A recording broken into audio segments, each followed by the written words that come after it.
Good evening and welcome, Laura. Thank you. It's great to be here.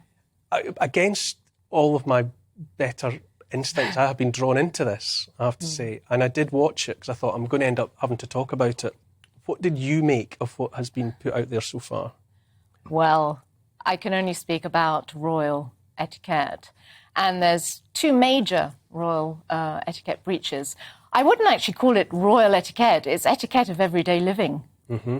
Because who wants to hang their dirty laundry for the whole world to see?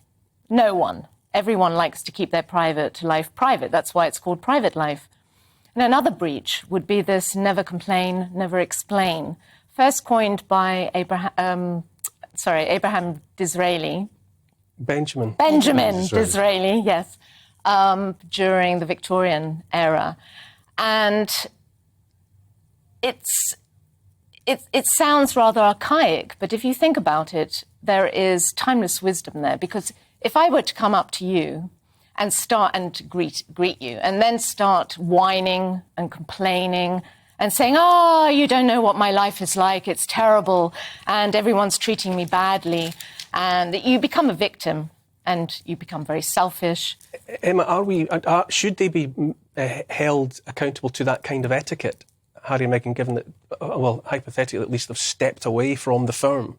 Are they still bound by the don't explain? I think, well, as you said, it's general etiquette, and I can't stand it when I see people on social media oversharing and like sharing their personal life and complaining about, and you just think that's your private life. And I just think what they're doing is so disrespectful, and that's not just a royal thing. It is the disrespect for his family. I mean, the Queen hasn't even been dead 3 months. It's sort of they're still grieving that family. Charles is grieving his mum, and they go on about, and they talk about Diana and his mum. And you're like, but hang on a minute, you've got a whole family here grieving their mum, and just the way